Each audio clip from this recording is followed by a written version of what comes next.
My story might just help you notice the synchronicities and divine interventions in your own life, ones you may have been ignoring, or perhaps you have already begun to see. So stay with me till the end, please. It was sometime in 2011, if my memory serves me right, when Shri K.N., the revered astrologer and spiritual guide to many, advised me to meditate on the 12th chapter of the Bhagavad Gita every night before going to sleep. He recommended doing this consistently for 2 months. After that, he said I could choose any other chapter to study. With a gentle warning, Rao sir pointed me towards my spiritual path. You know what he said? You are intellectual. Take the path of bhakti or life will be difficult. Following his advice, I began reading the 12th chapter diligently every night without fail. 2 months later, something unexpected happened. One day, as I reached for Geoffrey Varianda's translation of the Bhagavad Gita on my bookshelf, the book slipped from my hands, fell to the floor, and opened to a page that took my breath away. The number of the verse at the top of the page and its meaning struck me so profoundly that it felt as if all my worries had been laid to rest in an instant. It was as though Krishna himself had orchestrated everything, guiding me to this moment through Shri K.N.'s counsel. Before I share the full sequence of this incident and its significance, I need to take you back to an earlier event. That moment, as you will see, directly ties into this story, a sign of a future transformation whose foundation would be laid by Shri K.N.'s guidance to study the 12th chapter and embrace the path of devotion. A year or more before the incident with the certain verse of the Bhagavad Gita, the one I'll tell you about shortly, something eerie and deeply unsettling had happened. It was during one of my last visits to a small cosmetics shop in the town where I lived at the time. The man who usually ran the store was not behind the counter that day. Instead, his wife was there. After finishing my shopping, I casually asked her for the same discount her husband used to give me. Her response caught me completely off guard. With quiet dignity, she looked at me and said, "My husband passed away from a brain hemorrhage 3 months ago." I froze. Her composure in the face of such loss was humbling. And as conversations with strangers sometimes do, ours took an unexpected turn towards life, death, and the unseen connections in the universe. Just as I was about to leave, she asked me a strange question.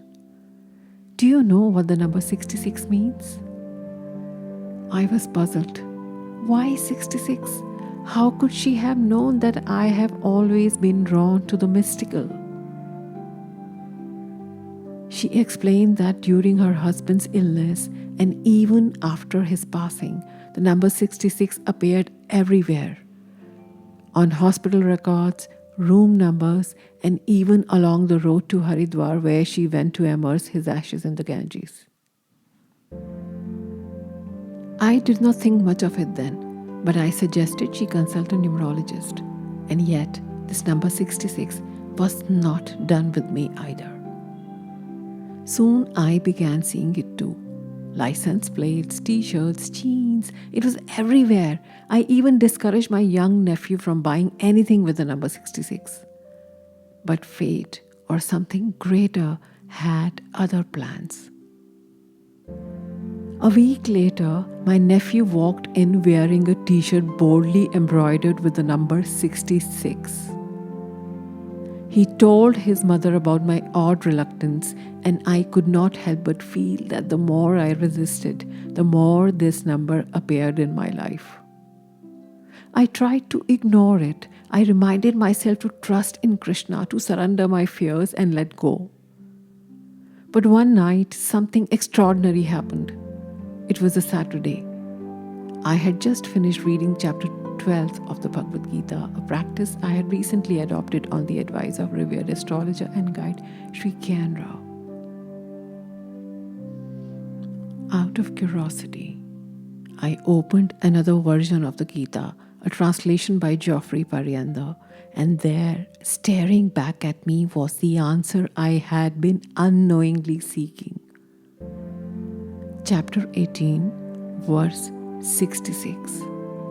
Abandon all varieties of religion and just surrender to me.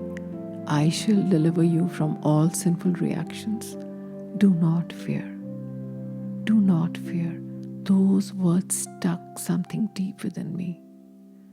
The very next day, as if the universe wanted to drive the point home, I stumbled upon Robert Savovda's Agora 3, The Law of Karma, while browsing a bookstore in Connaught Place.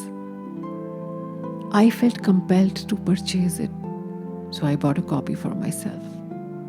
That night, as I was reading the book, something extraordinary happened. On page 35 of my copy, in the section titled Tyaga, I encountered the very same verse, 18.66 of the Bhagavad Gita, that had struck me so deeply earlier. Let me read the relevant lines for you. Abandon all other duties and come to me alone for refuge. Be not sorrowful, for I shall give you liberation from all sins.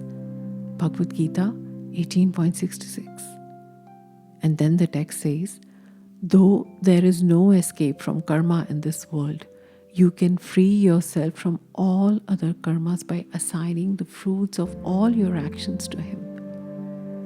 When you dedicate your actions to the Lord, they produce well-being in all fields of activity, just as watering the roots of a tree nourishes each of its branches. Your offering creates the rina that gives Him the power to help you, to grant you His grace in return.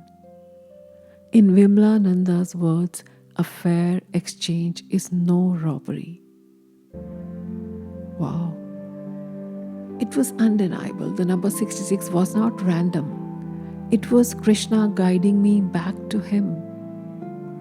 Earlier that month, an old colleague had visited me. We had not spoken in 12 years. Somehow, our conversation turned to the Bhagavad Gita. I shared how chapter 12 had rekindled my connection to Krishna after 3 years of spiritual struggle. You know what he said to me? Do you know the climax verse of the Gita? He asked me, and then he continued, saying that Krishna says, leave everything and love me. I did not realize it then because he used the word love me, prem. I was taking it literally. And he was speaking from memory. I did not realize it then, but he was talking about verse 66 of chapter 18, the very verse that would appear to me again and again in the coming days. As if the universe was not done whispering its secrets, another message came to me. This time through the speaking tree supplement in a newspaper. I rarely paid attention to it, let alone the sun sign predictions. But on that day, October 7th, 2012, something nudged me to look. For Leos, it said, Bhakti or devotion is your shortcut to God or salvation. Otherwise, you will have to take the long and painful route. The choice is yours. I could not believe it. The advice was identical to what the renowned astrologer K.N. had given me a year earlier. Sir had said, you are intellectual, take the path of bhakti or life will be difficult. It was as if Krishna, through numbers, books, friends and even horoscopes, was weaving the same message through different voices, a message I could no longer ignore. Surrender to Him, trust Him, and do not fear. Over the years, I have wandered through many occult paths, astrology, tarot, past life regression, and healing practices. Perhaps Krishna allowed me to explore, to quiet my restless mind. But in the end, He brought me back to the truth, to the final verse of the Gita. Abandon all other duties and come to me alone for refuge. I shall deliver you. Do not fear. If you have ever felt lost or confused, maybe the universe is whispering to you too. You just have to listen. If this story resonated with you, don't forget to like, share, and subscribe. And remember, sometimes the answers we seek come in the most unexpected ways.